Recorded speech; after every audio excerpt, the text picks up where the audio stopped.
نحمدہ ونصلی علی رسولہ الکریم اما بعد۔ ناظرین، امید ہے کہ آپ لوگ خیر و عافیت سے ہوں گے۔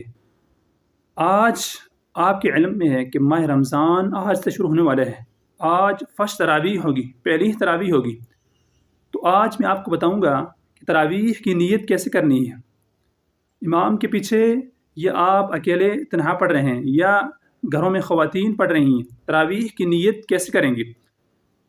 معزز ناظرین، نیت کہتے ہیں دل کے پختہ ارادے کو۔ نیت اگر آپ کی درست ہوگی تو آپ کے سارے اعمال درست ہوں گے، کیونکہ نبی علیہ الصلوۃ والسلام کا فرمان ہے انما الاعمال بالنیات، کہ اعمال کا دار و مدار نیتوں پر ہے۔ تو نیت کہتے ہیں دل کے پختہ ارادے کو، اور زبان سے لفظ کو ادا کرنا یہ کیا ہے، مستحب ہے۔ اگر آپ نے نماز کے لیے تیاری کی، مسجد میں گئے، تو یہ آپ کا ارادہ ہے نماز کا، یہ آپ کی نیت ہوگی، لیکن زبان سے ادا کرنا یہ کیا ہے، مستحب ہے۔ اگر ہم کریں گے تو کیسے کریں گے؟ میں نیت کرتا ہوں 2 رکعت مع سنت تراویح کی واسطے اللہ تعالیٰ کے، منہ میرا طرف خانہ کعبہ کے، پیچھے اس امام کے اللہ اکبر۔ اور عورتیں کریں گی تو کس طرح کریں گی؟ میں نیت کرتی ہوں 2 رکعت مع سنت تراویح کی واسطے اللہ تعالیٰ کے، منہ میرا طرف خانہ کعبہ کے، اللہ اکبر۔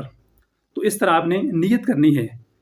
تو معزز ناظرین، امید ہے کہ آپ لوگوں کو سمجھ آ گئی ہوگی، لیکن ایک بات کا خیال رکھیں کہ بعض لوگوں کو بڑا کنفیوژنگ ہوتی ہے، بڑے وہ سوچ بچار میں ہوتے ہیں کہ وہ نیت کرتے ہیں، کیسے کیسے کرتے رہتے ہیں، لیکن بعض ان کو خیال ہوتا ہے کہ بھئی ہم نے نیت کی یا نہیں کی، ایسے نیت کرتے کرتے حتیٰ کہ وہ امام صاحب رکوع میں چلے جاتے ہیں اور کافی وقت ان کا لگ جاتا ہے۔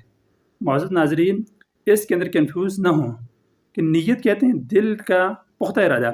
تو آپ نے وضو کیا، تیاری کی اور نماز کے لیے آئے، تو یہ آپ کا کیا ہے، ارادہ ہے، تو نیت آپ کی ہوگی۔ تو تراویح کی اگر نیت آپ 2 رکعتوں کی کریں یا زیادہ کی کریں یا پوری 20 کی کریں تو آپ کر سکتے ہیں، لیکن 2 رکعت نماز کی آپ نیت کرتے ہیں تو یہ کیا آپ کی نیت ہے۔ تو امید ہے کہ آپ کو بات سمجھ آ گئی ہوگی۔ معزز ناظرین، اللہ تعالیٰ ہمیں اس عمل پر، اس تراویح کو پڑھنے والا بنائے اور اس ماہ مبارک کی برکات کو حاصل کرنے والا بنائے اور اس کی رحمتوں کو سمیٹنے کی توفیق عطا فرمائے۔ وآخر دعوانا الحمد للہ رب العالمین۔